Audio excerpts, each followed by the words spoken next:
ពិធីបន់ឡើងសាលានិងពុទ្ធាភិសេកវត្តអង្គក្តីស្រុកគងពិសីខេត្តកំពង់ស្ពឺ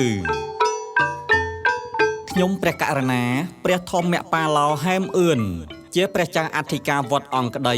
រួមទាំងព្រះសង្ឃលោកអាចារ្យគណៈកម្មការលោកគ្រូអ្នកគ្រូសិស្សានុសិស្សប្រជាពុទ្ធបរិស័ទចំណុះជើងវត្តអង្គក្តីទាំងមូលនិងពុទ្ធបរិស័ទមកពីគ្រប់ទិសទីបានមូលមតិគ្នាជាឯកច្ឆន្ទផ្ដួចផ្ដើមប្រារព្ធធ្វើពិធីបន់ឡើងសាលានិងពុទ្ធាភិសេកដែលពិធីបន់នេះប្រារព្ធធ្វើនៅវត្តអង្គក្តីឃុំព្រៃវិហារស្រុកគងពិសីខេត្តកំពង់ស្ពឺសូមគោរពនិមន្តនិងអញ្ជើញព្រះករុណាគ្រប់ព្រះអង្គសម្ដេចទ្រង់ឯកឧត្តមលោកជំទាវលោកអុកញ៉ាលោកស្រីអ្នកនាងកញ្ញានិងញាតិញោមបងប្អូនប្រជាពុទ្ធបរិស័ទទាំងក្នុងនិងក្រៅប្រទេសទាំងអស់មេត្តាចូលរួមក្នុងកម្មវិធីបុណ្យនេះនិងអនុមោទនាត្រេកអរបុណ្យស្មើគ្នាកម្មវិធីបុណ្យថ្ងៃប្រហោះ11រោចខែចេសឆ្នាំមមីអដ្ឋស័កពុទ្ធសករាជ2570ត្រូវនឹងថ្ងៃទី11ខែមិថុនាឆ្នាំ2026វេលាម៉ោង 7:00 នាទីព្រឹកប្រគេនជាគូដល់ព្រះសង្ឃវេលាម៉ោង 10:30 នាទីព្រឹកប្រគេនចង្ហាន់ចំពោះព្រះសង្ឃ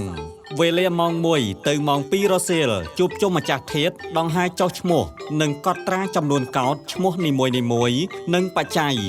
វេលាម៉ោង 3 ទៅម៉ោង 3:30 នាទីរសៀលលោកអាចារ្យទាំង5រូបដឹកនាំដង្ហែអធិធាតុប្រតិសិនជុំវិញវត្តរួចតម្កល់ក្នុងរាជវ័នវេលាម៉ោង 4:30 នាទីរៀបចំពិធីសែនក្រុងពាលី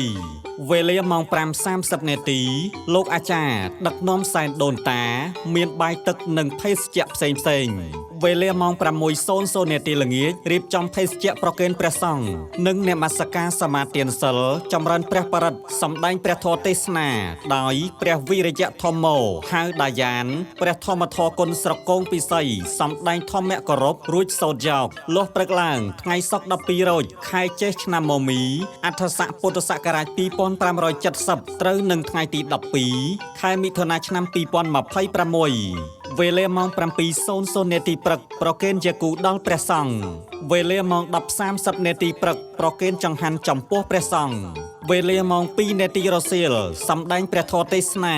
ដោយព្រះគ្រូសច្ចវរញាណខីណារិទ្ធព្រះវិន័យធរអនុគុណស្រុកគងពិសីទេសនាជាដកវេលាម៉ោង 4:00 នាទីរសៀលរៀបចំបាយទឹកនំចំណីសែនដូនតាវេលាម៉ោង 6:00 នាទីធ្វើកិច្ចនមស្ការសមាទានសិលចម្រើនព្រះបរិត្តពេលរាត្រីមានសិល្បៈល្ខោនបាសាក់នាយផ្លយខេត្តតាកែវសម្ដែងជូនទស្សនាទល់ភ្លឺលុះព្រឹកឡើងថ្ងៃសៅរ៍13រោចខែចេសឆ្នាំមមីអដ្ឋស័កពុទ្ធសករាជ2570ត្រូវនឹងថ្ងៃទី13ខែមិថុនាឆ្នាំ2026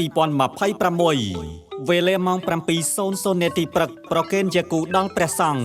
វេលាម៉ោង 10:30 នាទីព្រឹកប្រគេនចង្ហាន់ចំពោះព្រះសង្ឃវេលាម៉ោង 4:00 នាទីរសៀលរៀបចំនំចំណីភេសជ្ជៈសែនដូនតាវេលាម៉ោង 5:00 នាទីធ្វើកិច្ចនមស្ការសមាទានសិលចម្រើនព្រះបរិត្តនិងសម្ដែងព្រះធម៌ទេសនា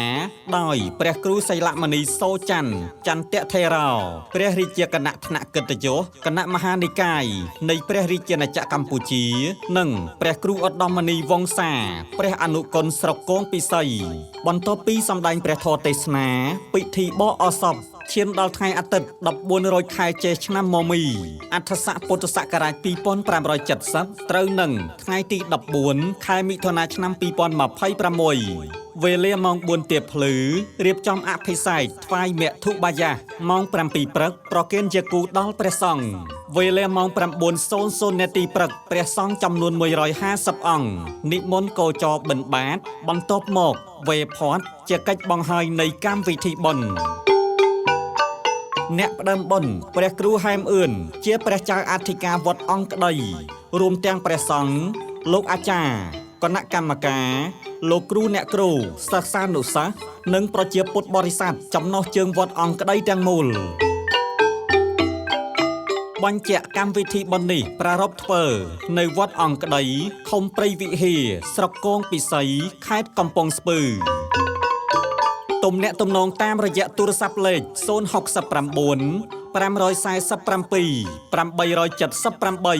878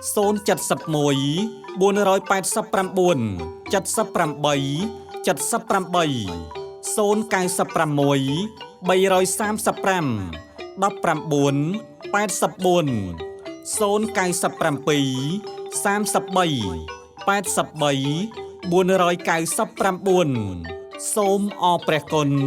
និងសូមអរគុណ